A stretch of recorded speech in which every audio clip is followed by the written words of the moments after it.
Alright, this is Banshee Fever 750 ZX7R powered Banshee, 4-cylinder street bike powered Banshee. Coming at you with the tip of the day. Tip of the day is, these street bike powered ATVs, they don't come from the factory, all done up for you. This is all just custom one-off stuff, so all the thinking's got to be done by you and I. If you guys are working on one of these projects and you're building one, the tip of the day is running your coolant lines correctly. And you have to do that because if you run them wrong, you're going to create air pockets and air bubbles, and you can get them out. But that exercise entails, putting your ATV up at 12 o'clock, put it up on the bumper basically, so you can burp all the bubbles out of there, and then you drop it down, you open the radiator cap, and then you burp it. You can do that a few times, or you go up a big hill, but you know what, you're better off not even running it if you think it's got air pockets in there, because what happens is that can lead to air pockets inside of the cylinder head, and you can create hot spots and warp your heads, and basically warp your heads and blow your gaskets, and just a lot of stupid stuff that goes along with that. But anyways, what I want to show you is a little quick tip of the day on how to run your coolant lines. I'm going to be running mine a little closer to the exhaust than I want, but like I said, I'm going to run the braided stainless steel lines over it, so that should be fine.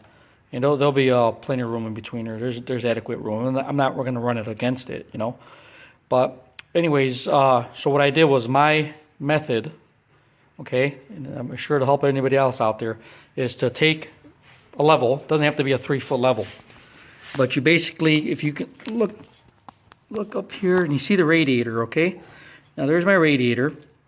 Now that's the bottom of the radiator. That's what the water pump pulls the antifreeze coolant from there after it's been cooled. Hot goes in the top, radiator cools it, cool antifreeze comes out of the bottom, back into the engine. So you can always eyeball it and say, oh, this looks lower, or that's definitely enough. But there's times when just a little bit, you don't have much room and you can only go a little bit. And sometimes if you eyeball something, you should be measuring rather than just eyeballing. You can eyeball something pretty good, but there's things called optical illusion. I've had them happen to me before. I've had them happen on big jobs. And this is just an ATV, but I'm talking about just work in general.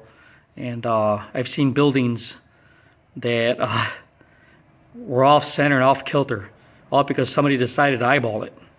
So I like to go off the measurements. So what I did was, quick tip of the day is you take your level, and then you take your level and you line yourself up with the bottom of this tube, right? The output tube.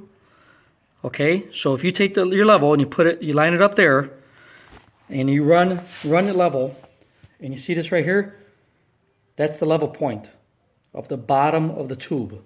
Okay, so if you run your hose, right, and if you line up the top of your hose to the bottom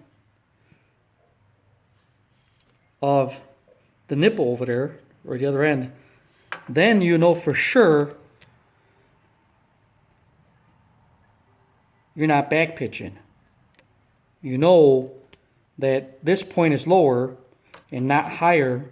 If this side's higher, you're going to create an air bubble. If that side's lower and then that side is lower, the nipple over here, then you know this point right here is going to create an air pocket. Now you can drill a hole here and you can put a bleeder screw in there and bleed out the hole, but I mean, it can be done if you had to, but what a pain. So my recommendation is you run from the top of the nipple. That's the high. It's going to be the highest point over there. Right, coming out of the radiator is going to be my highest point, because I want all the air bubbles to go into the radiator, not towards the engine, because I want it to burp out through the radiator. So when I open the cap, it's going to burp. You're going to see the air bubble pop. You'll hear it. So, once again, you put your level at the bottom of that radiator nipple, right? It's the highest point, but the bottom of the highest point, and you run it level. Then you take the center point, right? Because you know that's your lowest point. Here's the center, and what I do is I run, you know, I'm going to run the holes somewhere like that. You got it? The holes, top of the holes will be at that mark. You get it? So then you know you're going to have plenty of pitch. There's not going to be an area where the air pocket can form. Don't look at my ugly stuff I got going there. Like I said, I got to send this out. This was just test and tune, and it's hold up. So I got to get this out to the powder coater. So don't make fun of my stuff. But anyways, just so you know, and then you know for sure, you know, I'm going to make a little cut here and get this down. See this little hump here? This little, looks like a serpent, doesn't it? But I'm going to go on ahead and possibly cut this down, just to cut this hose down, you know, an inch, and get this little hump down, because I don't want any air pockets or any air bubbles to surprise me. You know, I don't need that headache. So this is the quick tip of the day, Banshee Fever 750 for all you guys out there doing these custom projects and these custom quads. I just figured I'd share that with you, and hope it helps you out.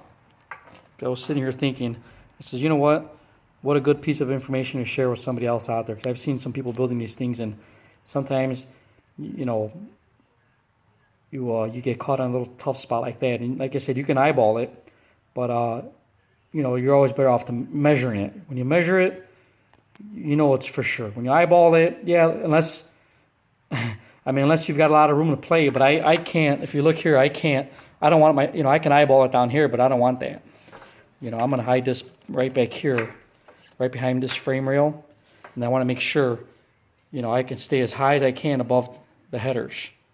There's other ways of doing them. I could have ran a steel tube. That might be later on down the line. You know, for right now, I'm just going to do it this way. Maybe next winter I'll run, you know, aluminum tubing or something, do something fancy. But that's the fun of this build, is that I keep improving little by little, and it's a lot of fun for me to get out here in the garage and tinker around with my stuff. So Banshee Fever 750. Hope this helps you out, and get you one step forward on your build. Banshee Fever 750 over and out.